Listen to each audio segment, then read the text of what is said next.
Vamos iniciar pelo sinal da Santa Cruz. Livra-nos Deus, nosso Senhor, dos nossos inimigos. Em nome do Pai, do Filho e do Espírito Santo. Amém. O Deus que quer salvar todo ser humano esteja convosco. Bendito seja Deus que nos reuniu no amor de Cristo. Vinde, Espírito Santo, enchei os corações dos vossos fiéis e acendei neles o fogo do vosso amor. Enviai o vosso Espírito e tudo será criado e renovareis a face da terra.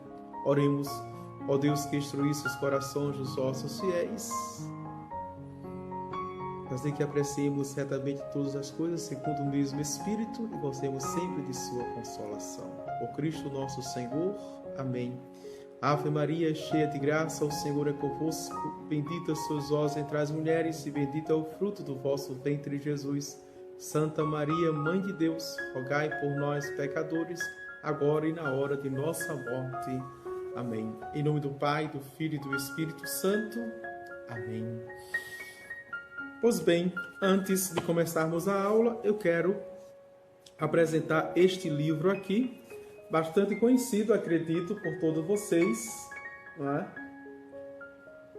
É de Scott Hahn. Razões para crer. Como entender, explicar e defender a fé católica. Quem faz a apresentação deste livro é o professor Felipe Aquino, não é?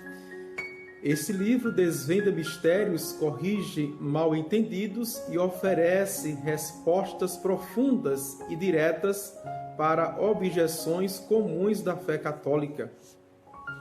O autor best-seller Scott Hahn, um convertido ao catolicismo, experimentou as dúvidas que geralmente fomentam as discussões sobre Deus e a Igreja.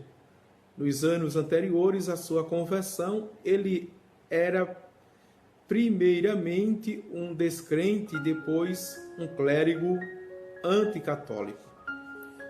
Um pastor, portanto. Em Razões para Crer, ele explica o como e porquê da fé católica, extraindo das escrituras do dia a dia e até da ciência os seus medos e de todos os outros convertidos. Hahn demonstra que a razão e a revelação, a natureza e o sobrenatural não são opostos, mas oferece evidência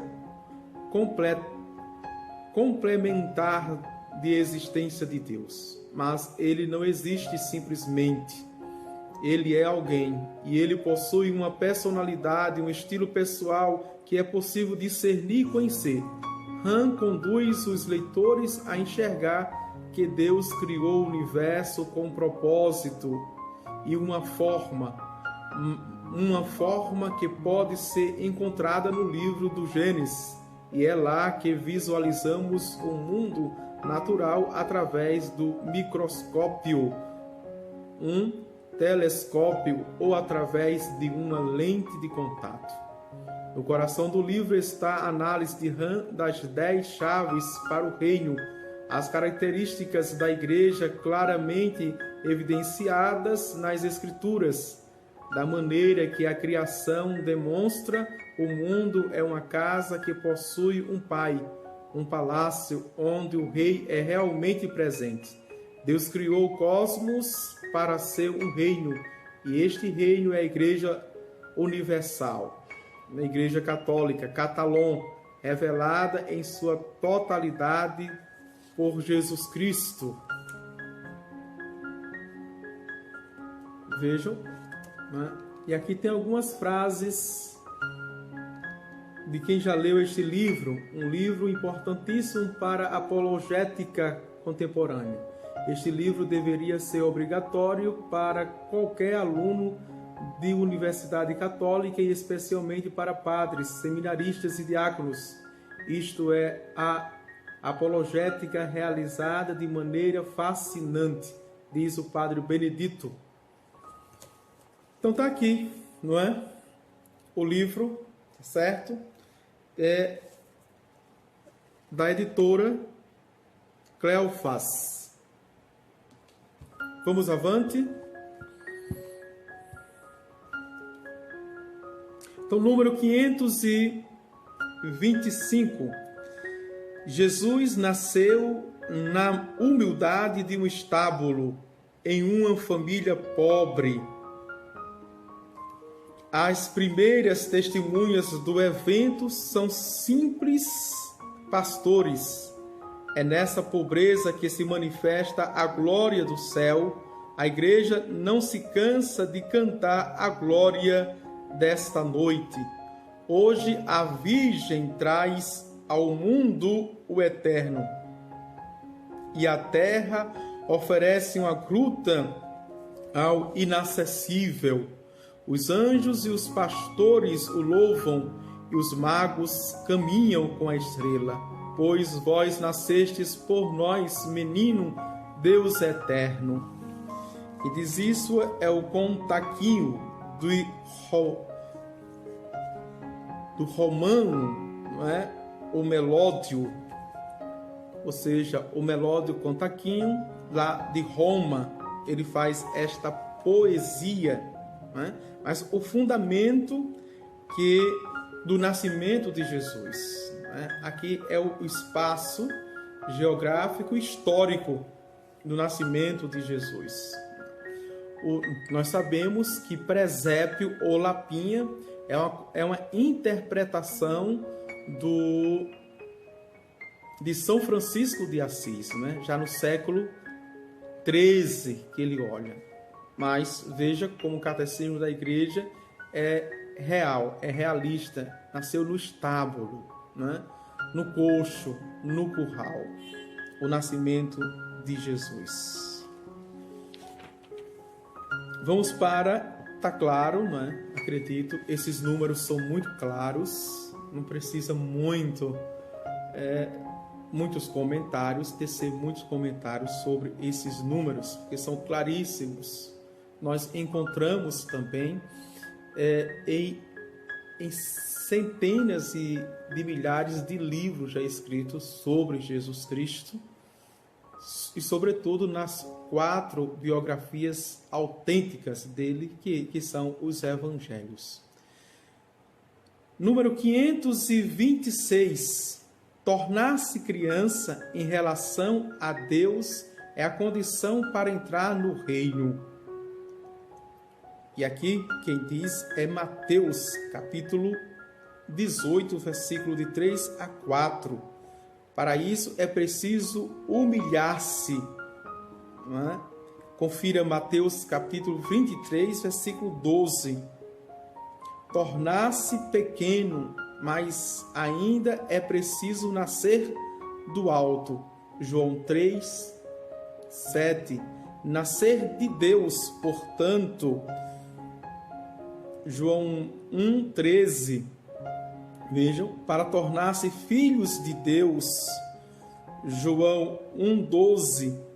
O mistério do Natal realiza-se em nós quando Cristo toma forma em nós. Gálatas 4, 19.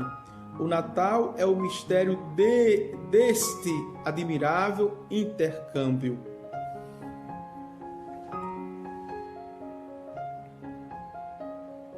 Admirável intercâmbio, o Criador da humanidade, assumindo corpo e alma, dignou-se nascer de uma virgem e tornando-se homem sem intervenção do homem, nos doou sua própria divindade.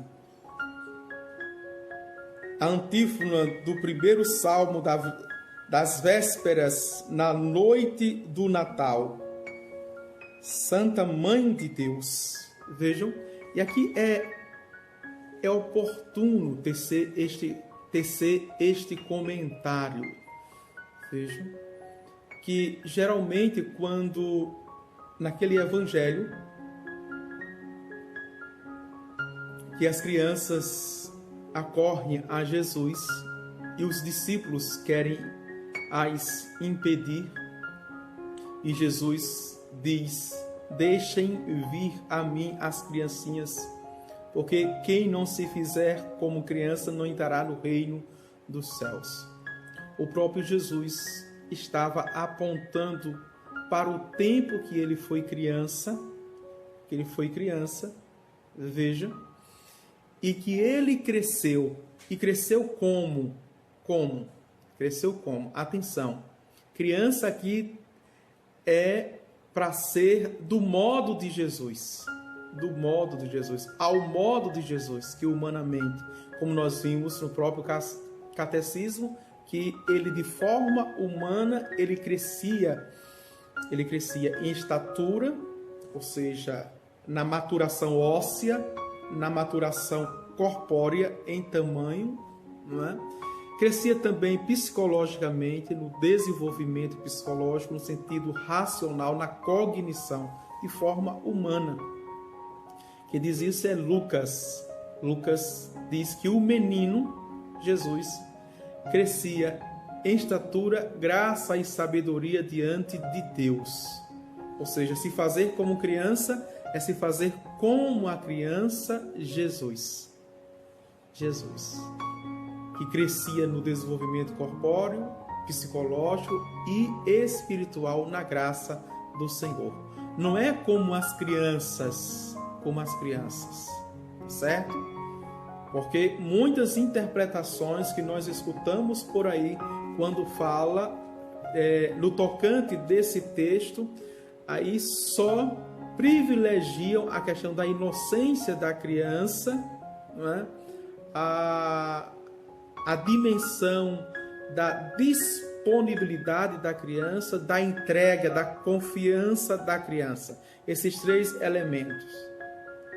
Mas nós sabemos que pela psicologia que toda criança fora de Jesus, ela é egoísta. Ela é egoísta. Egocêntrica, por exemplo. Vejam. Ela, com toda a carência e com toda a fragilidade, ela manipula os adultos, sobretudo os pais, para fazerem sempre o que elas querem. Vejam, com toda a inocência. Com toda a inocência. E quando Jesus era criança, o texto também dizia que ele era obediente em tudo aos seus pais, a José, seu pai adotivo, e a sua mãe, não é? A sua mãe. Veja.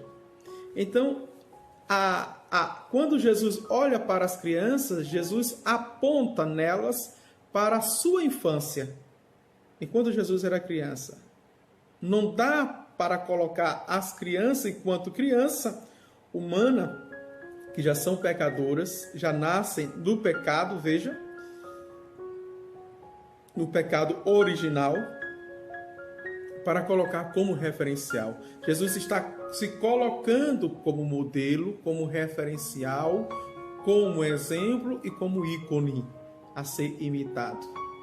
E aqui a humildade, como aponta o catecismo, é o esvaziamento da condição divina, como, né, mencionou o apóstolo Paulo. Ele, sendo da condição divina, não se apegou, mas se esvaziou, que ele chama de kenosis. Deu para entender o texto, o fundamento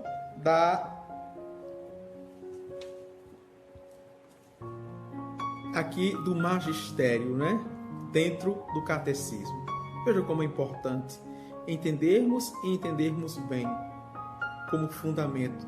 Tudo a partir de Cristo, da humanidade e da sua divindade. Vamos para o segundo inciso, os mistérios da infância de Jesus. Olha aqui. Mas antes, me recordo em falar da obediência de Jesus, mesmo quando ele atingiu a idade adulta, ou seja, aos 12 anos para os judeus.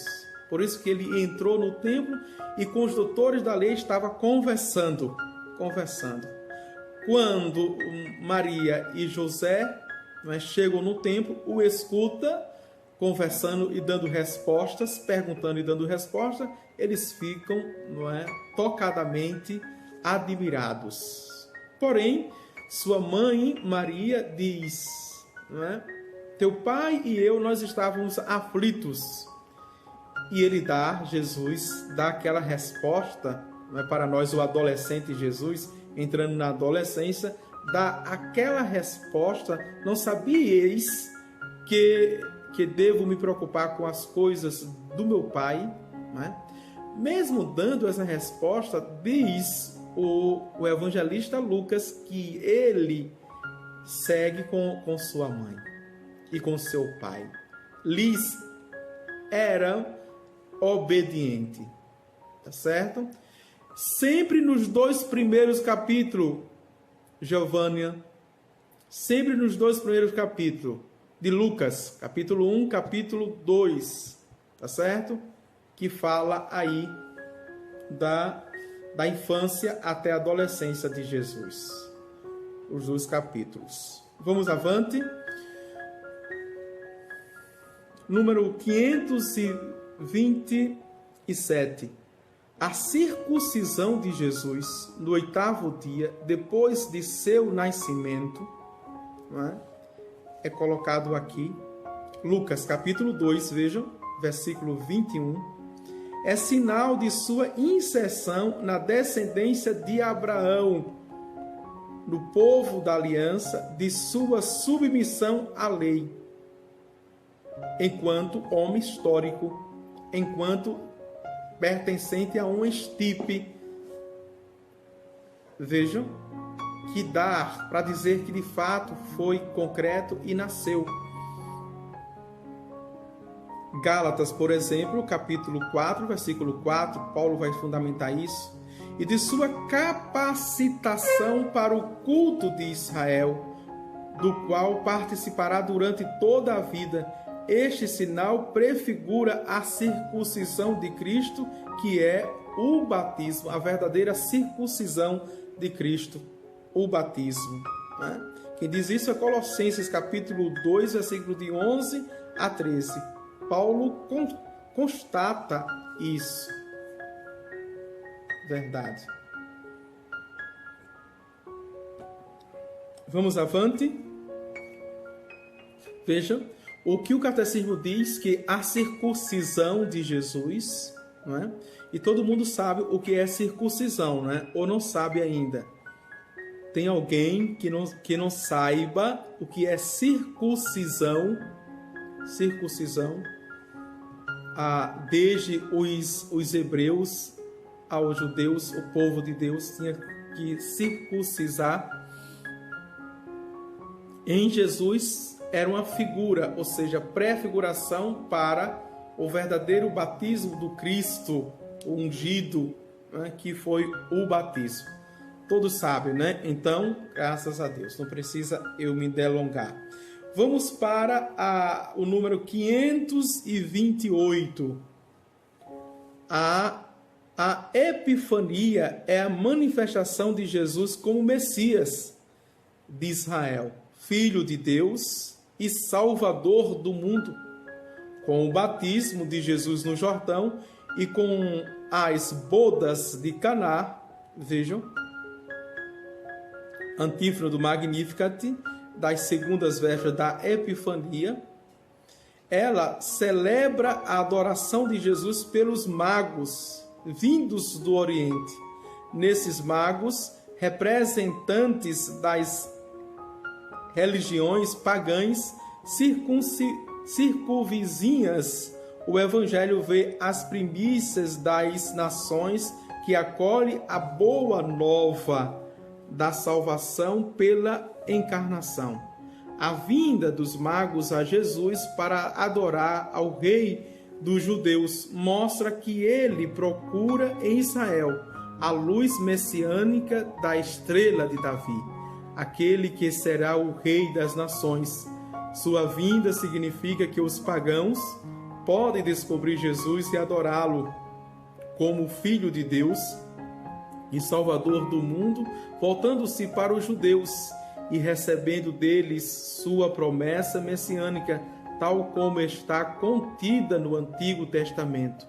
A Epifania manifesta que a plenitude dos pagãos entra na família dos patriarcas e adquire a dignidade israelita. Vejam aqui, não é? Então o catecismo coloca que uma das primeiras epifanias, não é, quer dizer, manifestação de Cristo, se encontra ali nas primeiras horas do nascimento de Jesus. Quando os reis magos, que são ou seja, de terras distantes, primeira coisa, terras distantes, longínquas, entendidos da astrologia e astronomia, não é? Pagãos, cultuavam deuses falsos, portanto, mas, vejam, através dos seus delfos, eles ficaram sabendo que um menino iria nascer, e este seria o Senhor, o Salvador. E ele sai de terra distante, enquanto os judeus, aqueles que Jesus veio para eles, não reconheceram. Enquanto os judeus não abriram as portas. Enquanto os judeus não foram hospedeiros, não deram uma boa hospedagem, que o texto diz não tinha hospedaria para ele. Quer dizer, também os pastores que estão nos campos representam os pobres, né, de Israel. Os magos representam todas as religiões e os cultos pagãos que veem a estrela, toda a criação, o universo, que vê o sinal e sai, se move, não é? Por causa de Jesus. Vamos avante. 529. A apresentação de Jesus no templo mostra-o como o primogênito pertencente ao Senhor. Com Simeão e Ana, é toda a esperança de Israel que vem ao encontro de seu Salvador. A tradição bizantina designa com este termo tal acontecimento. Jesus é reconhecido como Messias tão esperado, luz das nações e glória de Israel, mas também sinal de contradição. A espada de dor predita a Maria anuncia esta outra obração, perfeita e única da cruz, que dará a salvação que Deus preparou diante de todos os povos. Quando Maria apresenta e leva o menino para a circuncisão, aparece um casal de idosos. Um profeta e outra, aliás, profetiza, que é Simeão, o velho Simeão, e a velha Ana. E eles acolhem e profetizam. Né? Simeão pega o menino nos braços e diz: deixai agora o vosso servo ir em paz, conforme prometestes ao Senhor. Pois meus olhos viram vossa salvação, que preparaste ante a face das nações, uma luz que brilhará para os gentios e para a glória de Israel, vosso nome. A profetisa Ana, a anciã, não é? Vai até Maria e profetiza que este menino será, veja, queda, não é? E ao mesmo tempo causa de reerguimento em todo o Israel, mas que uma espada traspassará a alma de Maria. Quer dizer, já estava falando da crucifixão de nosso Senhor Jesus Cristo e as espadas, as dores de Nossa Senhora na alma, que ela, como mãe, né, iria presenciar toda aquele assassinato, né? Aquela crueldade, flagelação, violência do seu filho, a crucifixão. Avante. 530. A fuga para o Egito e o massacre dos inocentes manifestam a oposição das trevas à luz. Ele veio para o que era seus e os seus não o receberam. João 1:11. Toda a vida de Cristo estará sob o signo da perseguição. Os seus compartilham com ele esta perseguição. Sua volta do Egito lembra o Êxodo e apresenta Jesus como o libertador definitivo, ou seja, o novo Moisés. Mesmo ainda bebê, não é? Que os seus pais têm que fugir para o Egito e Nossa Senhora se torna Nossa Senhora do Desterro. Lá no deserto, eles passam 7 anos. A Sagrada Família passa 7 anos diante da perseguição de Herodes, que manda passar a fio da espada toda criança de 2 anos abaixo, ou de 0 até 2 anos. O anjo os conduz lá, e isso é belíssima a história, porque os capítulos canônicos não dizem nada, ou seja, Mateus, Marcos, Lucas e João não falam, diz que apenas depois do recenseamento eles foram para o Egito, o deserto, mas os livros apócrifos, sobretudo de Maria Madalena, São Tomé e Tiago, eles falam, né, dessa estadia no deserto e que eles foram lá alimentados pelo próprio anjo. Não é? Árvores se inclinavam sobre a cabeça de Nossa Senhora para lhe dar sombra, né, diante de um sol escaldante e para alimentar com os frutos da terra. Maravilhoso. Muito bonito, né? Sabemos que são textos apócrifos, ou seja, não canônicos, mas tem uma tradição antiguíssima, certo? Para a cultura religiosa, para a edificação da nossa fé, é bom pesquisar, é bom conhecer. Então, quando ele chega, mesmo bebê lá no deserto, ele, depois de 7 anos, ele volta como um novo Moisés, o novo libertador, não é?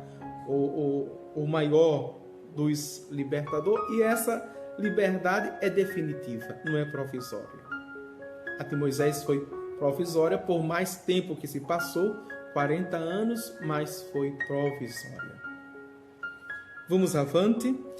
Os mistérios da vida oculta de Jesus, 31.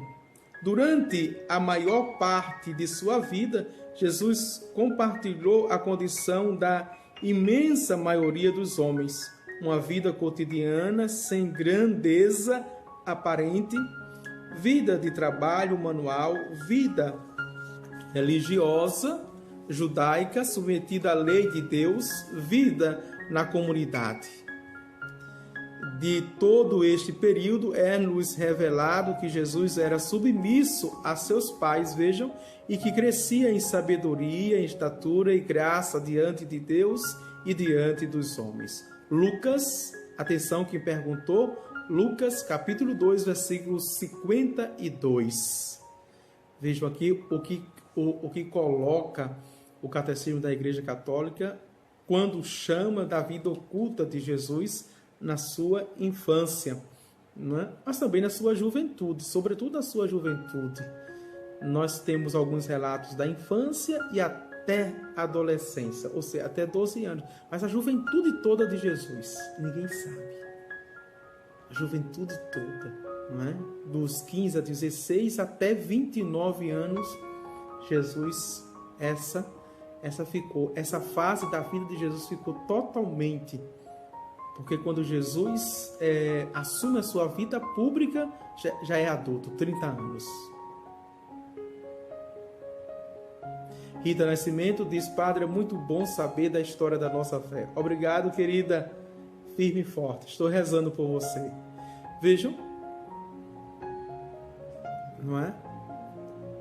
Agora, o que nós sabemos é que o magistério coloca, a tradição coloca, fundamentado nas Sagradas Escrituras.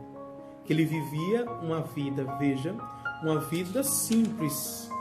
E que uma vida que todos nós deveríamos fazer, não é? E ter. Sobretudo na juventude. Ou seja, não é?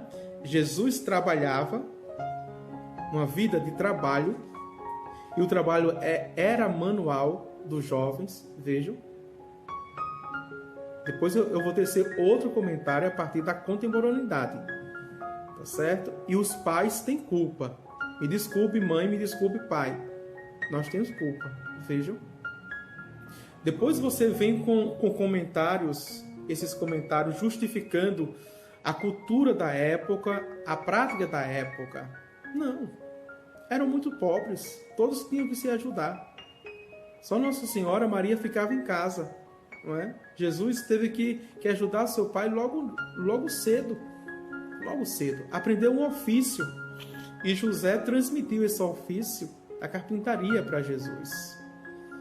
Veja, por ser Deus, por ser um filho de Deus, por ser nobre, e aqui não tem nenhuma nobreza humana que se equipare à nobreza de Jesus, veja, ele quis trabalhar manualmente. E outra coisa, atenção, o trabalho da carpintaria não era apenas como hoje, né? De fazer móveis, de fazer utensílio. O trabalho da carpintaria, na época, nesse contexto, era edificar uma casa, fazer tudo na casa, fazer tudo. Construir uma casa, né? Da base ao teto. E ainda todos os móveis. Veja, era um trabalho completo. Jesus, de fato, foi um arquiteto. José o ensinou, né? Um grande mestre de obra, arquiteto. Sendo arquiteto do mundo, da vida, arquiteto também humano. Veja como os temas estão como que em elos, formando essa grande corrente, tudo articulado, não é? Então, ele passou a sua vida hoje para os jovens, a melhor vida, o tempo do vigor, veja, a melhor fase para o jovem, o tempo do vigor, ele passou junto com a família, trabalhando com a família, exercendo a sua fé, indo para a igreja, para o culto, rezando. Foi a vida de Jesus. Os 3 pilares da vida de Jesus. O trabalho manual, a vida religiosa, não é? Submersa, ou seja, submetida à lei. E uma vida comunitária, na sua família e bem integrada com os seus vizinhos, veja, também na escola rabínica, bem integrada. Vivia na simplicidade, na serenidade, na cotidianidade. Hoje uma palavra que está muito, muito atual é falar da cotidianidade. Aproveitar o cotidiano, viver bem o cotidiano. E qual o comentário que eu ia tecer? Justamente, vejam, porque os pais, até a minha, eu tenho 44 anos, né? Então, até a minha geração foi uma geração que trabalhou, sobretudo quando a gente, não é, era de pobres, muito pobres. Então, tinha que trabalhar para o orçamento familiar. Tínhamos que trabalhar. Veja. Então, a gente tinha uma vida regrada também. A gente aprendia a valorizar o cotidiano, valorizar as pequenas coisas para valorizar as grandes coisas. Não deixávamos de estudar, tínhamos que estudar para ter nessa perspectiva de dias melhores, para crescer. Mas com a força do testemunho dos pais, importantíssimo, mas também com o nosso vigor físico, com o nosso suor. Hoje, A adolescência está cada vez mais tardia. Tem jovens, homens feitos, que ainda estão ao lado dos pais, não é? E dependente dos pais, com 30 anos. Porque estão estudando, porque estão em faculdade fazendo isso, não tem que trabalhar, tem que se dedicar ao estudo, para que depois, quando terminar, ver a área que ele cursou, que ela cursou, para... Que foi que disse isso? Para poder trabalhar. Não. Por isso que a gente está vendo aí gerações e mais gerações, desde a adolescência, cada vez mais fragilizada, cada vez mais vulneráveis, cada vez mais dependente dessas ideologias. Olha as ideologias. As ideias são boas, as ideologias são mais, né? Jovens que entram nas universidades fazendo cursos e cada vez mais se tornam, me desculpe, viu, partidários. O que aconteceu agora no Chile, não é? Feministas, isso de acordo com reportagem, não é? Esquerdistas, vejam, ideólogos, tocaram fogo, vejam, em uma arquitetura de 1876, Nossa Senhora da Assunção, não é? Ou seja, em nome de uma liberdade, em nome de uma expressão, em nome de uma reivindicação pelos direitos,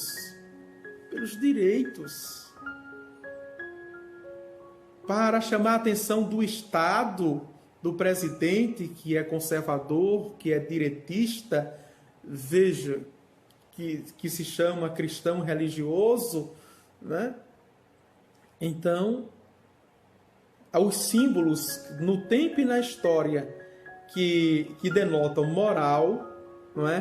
Fé, tradição ou conservadorismo. Então, esses sinais, esses templos estão sendo destruídos.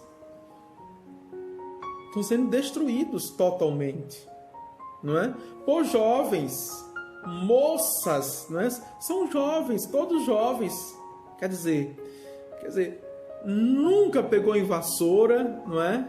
Que direito? Nunca pegou em vassoura, nunca pegou no pesado, nunca pegou em enxada, nunca cortou uma cana, não é? Nunca trabalhou no pesado, para de fato ver o que é a vida, para se orientar na vida, não é? Agora fica com lutas bobas, bestas. Quer dizer, o homem do século 21, depois do século 19, século 19, século 20, século 21, cada vez mais está se bestificando, se idiotizando cada vez mais por ideias fantasmagóricas que só existem na cabeça deles. Só que existe na cabeça deles, não é? Levantamentos de bandeiras, né? Bandeiras e mais bandeiras, defendendo o quê? Defendendo o quê? Contra Deus. Você vai defender o quê contra Deus? Contra Deus. Não se defende nada. Não se defende nada. Direitos que não promovem a vida.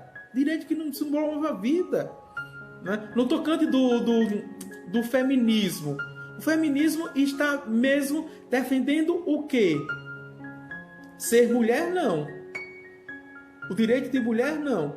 Ou seja, quer igualdade ao modo dos homens e acabam parecendo com homens. Acabam parecendo com homens.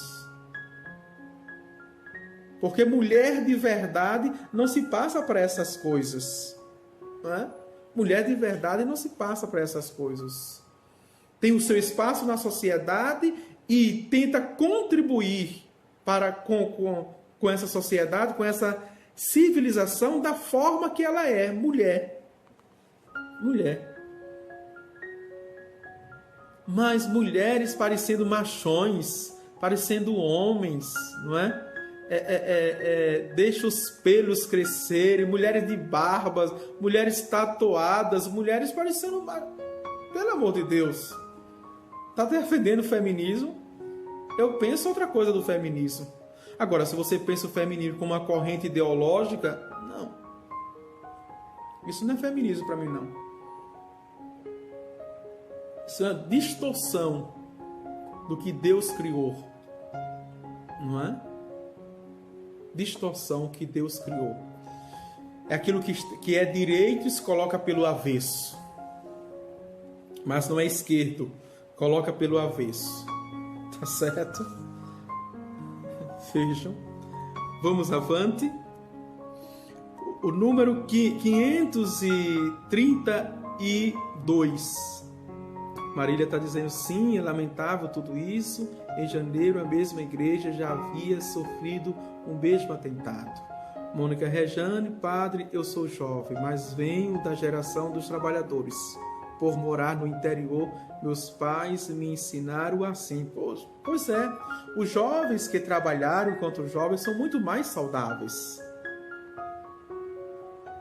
São muito mais saudáveis, são muito mais concentrados, são muito mais fortes, são muito mais decididos, sabem o que querem, não se perdem nessas coisas, não se perdem nessas coisas. Não é? Então, estas pessoas usam do vigor, da força do jovem, não é? Vulnerável no seu pensamento, na sua decisão, para fazer atos de vandalismo. Ato de vandalismo para fazer. Não é? Parece que o momento áureo para eles foi quando a torre, o símbolo, né, imponente, que aponta, gótico, que aponta para Deus, caiu. Jovens, moças vibrando. Né? A submissão de Jesus à sua mãe e a seu pai legal cumpre com perfeição o quarto mandamento. Ela é a imagem temporal de sua obediência filial a seu Pai Celeste. A submissão diária de Jesus a José e a Maria anunciava e antecipava a submissão da Quinta-feira Santa. Não a minha vontade, diz ele. Lucas capítulo 22, versículo 42. A obediência de Cristo no cotidiano da vida escondida inaugurava já a obra de restabelecimento daquilo que a desobediência de Adão havia destruído. Vejam. Quer dizer, todas as fases da vida de Jesus, né, elas são epifânicas, são epifania. Todas as fases da vida de Jesus são modelares, exemplares para nós. Veja, sobretudo essa juventude que passa no escondimento, quer dizer, é o resgate total da queda de Adão.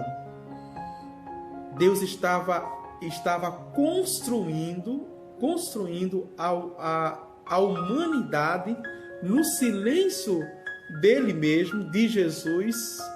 Veja, estava levantando a humanidade. Isso é belíssimo o que o catecismo coloca, né? Aquilo que o velho Adão destruiu, o novo Adão, que é Jesus Cristo, nesse tempo da juventude, dos 15 aos 29 anos, ele levanta, ele reconstrói. E aqui eu me lembro, faço um paralelo, não é à toa que ele é construtor, né, no seu ofício, como eu já descrevi. Não é à toa.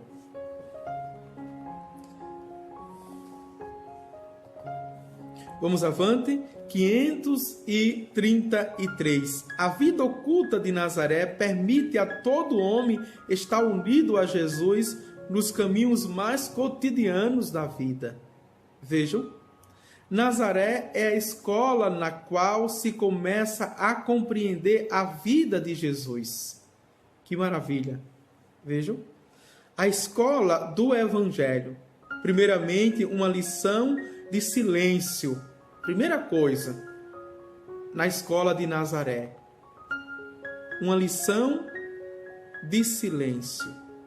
Quais são as lições que podemos tirar? A primeira lição é de silêncio. Um silêncio. Mas não um silêncio passivo, um silêncio ativo, que é um silêncio contemplativo e um silêncio meditatório, ruminante. Ruminante. Vejam. Que nasça em nós a estima do silêncio, esta a admirável e indispensável condição do espírito. Veja, o cardeal Sara, não é? Ele diz: o silêncio é Deus. O silêncio é Deus. Deus quis o silêncio. Veja, e silenciou. E silenciou, não é? Silenciou mais ou menos 15 anos, ele silencia. De 14 a 15 anos. Enquanto homem, viu? Vamos avante. Uma lição de vida familiar. A segunda, a lição de vida familiar. Que Nazaré nos ensine o que é a família. Sua comunhão de amor, sua beleza austera e simples, seu caráter sagrado e inviolável. Inviolável. Uma lição de silêncio, uma lição de família. Aprender a viver em família. E Deus, este ano, nos deu oportunidades, somente atualizando o discurso, viu?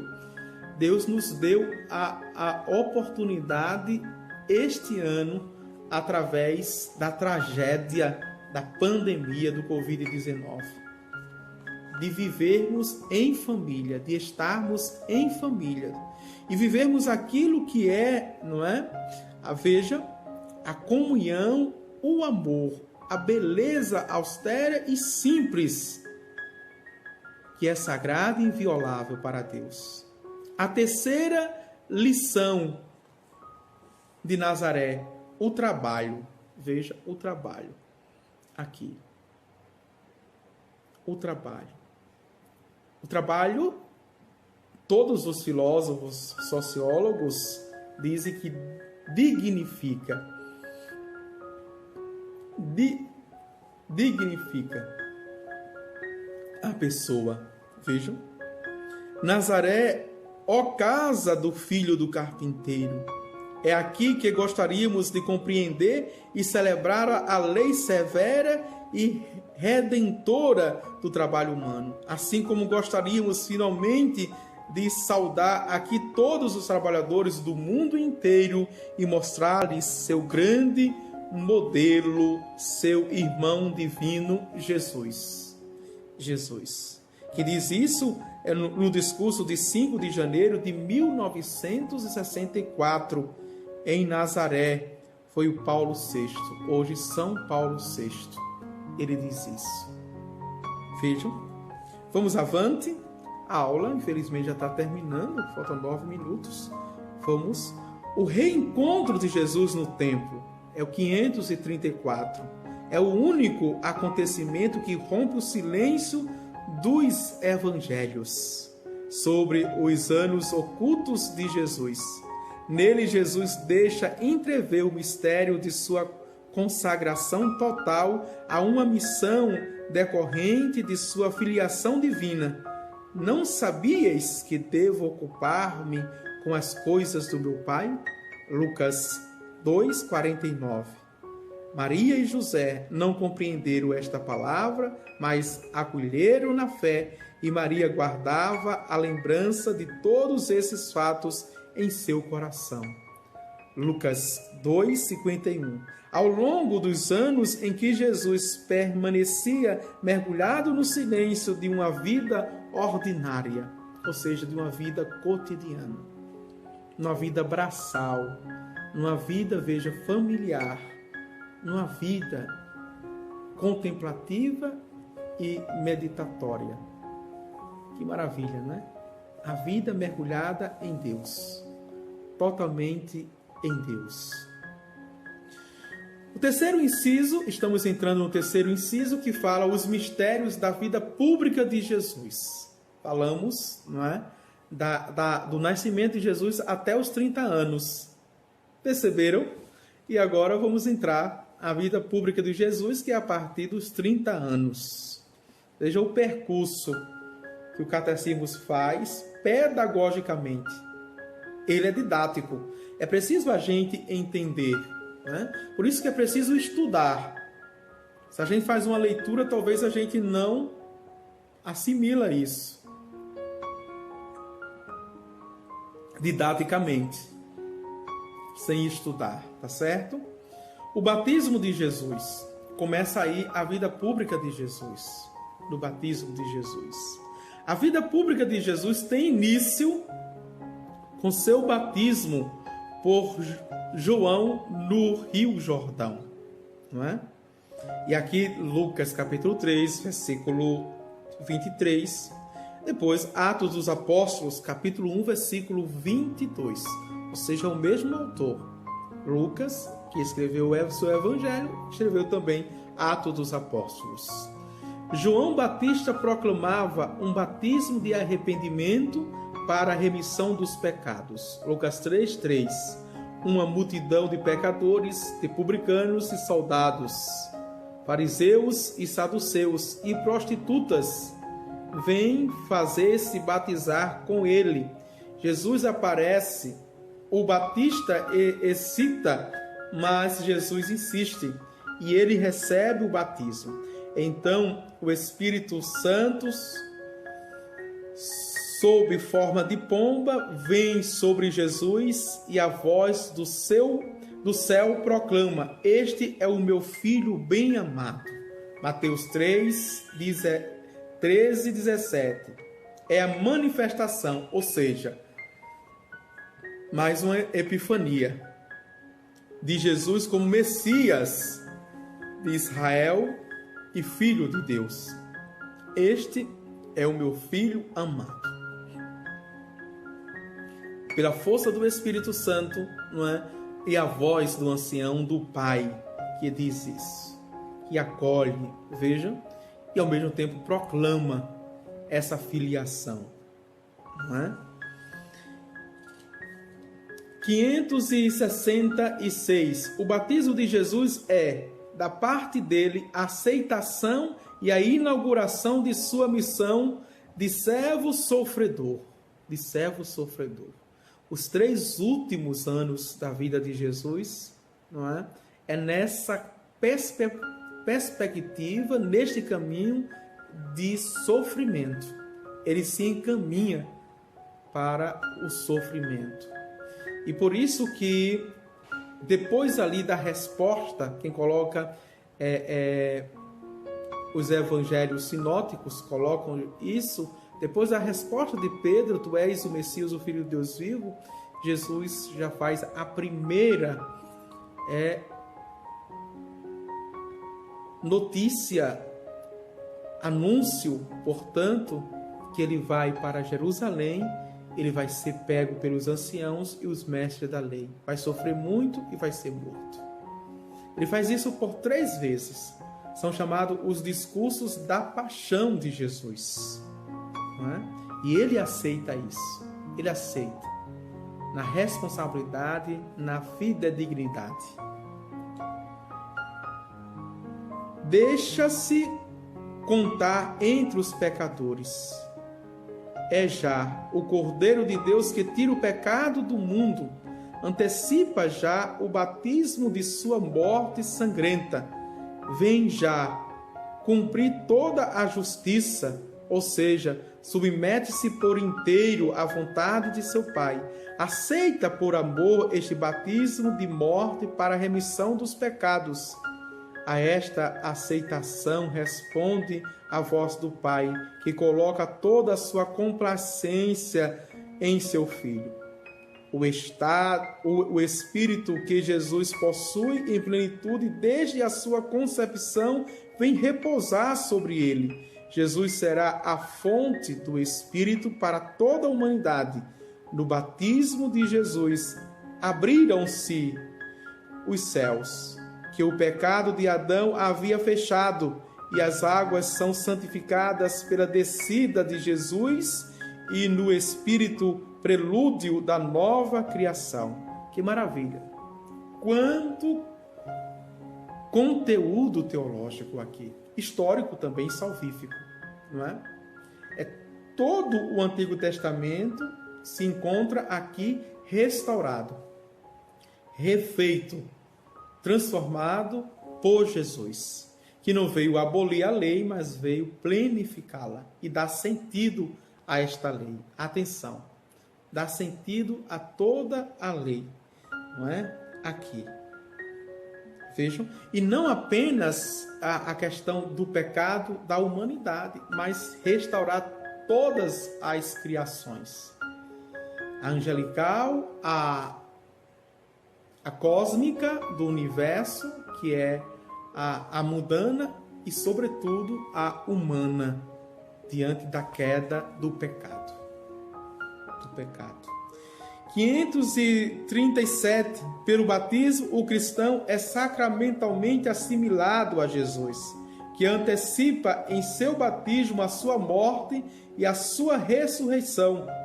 Vejam, que antecipa no seu batismo a sua morte e a sua ressurreição. O batismo ali de João era para o perdão dos pecados, para o arrependimento, não é? Não significava o perdão dos pecados. Vejam, mas o batismo de Jesus foi muito mais. Foi muito mais. Não é? Foi justamente, vejam, como figura da sua morte e da sua ressurreição. O homem velho, sim, mas também, não é? Não apenas o homem interior, mas exterior. Toda a humanidade. Que já apontava, não é?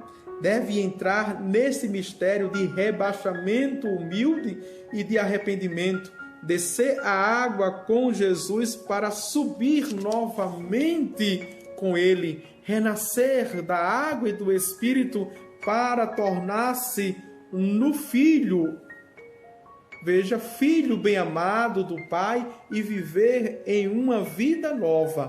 O apóstolo Paulo diz, se não morremos com Cristo, não ressuscitaremos com Cristo.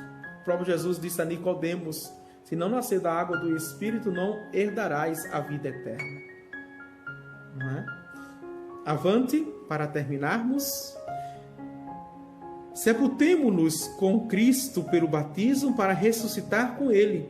Desçamos com Ele para ser elevados com Ele. Subamos novamente com Ele para ser glorificado nele. Tudo o que aconteceu com Cristo dar-nos a conhecer que depois da imersão na água, o Espírito Santo voa sobre nós do alto do céu e que, adotados pela voz do Pai, nos tornemos filhos de Deus. Que maravilha, né? São Gregório Nazianzeno, nas suas orações, não é? Também Santo Hilário, não é? Quando prega sobre essa passagem no Evangelho de Mateus, fala muito bem, não é? Conota bem essa passagem e essa dimensão teológica, antropológica, salvífica, veja, escatológica e paralútica do batismo do nosso Senhor Jesus Cristo. Que teologia riquíssima o Catecismo da Igreja traz sobre o sacramento do batismo. Vamos ver lá na frente, mas aqui já podemos, não é, aproveitarmos toda essa teologia, tá certo? Ficamos na tentação de Jesus. Amanhã vamos ver a tentação de Jesus. O reino de Deus está próximo, o anúncio do reino de Deus, as chaves do reino, os sinais do reino. Vamos fazer essa cristologia a partir dos evangelhos, dentro da tradição e uma leitura feita pelo magistério. Louvado seja o nosso Senhor Jesus Cristo, para sempre seja louvado. O Senhor esteja convosco, Ele está no meio de nós. Abençoe-vos Deus Todo-Poderoso, Pai, o Filho e o Espírito Santo. Amém.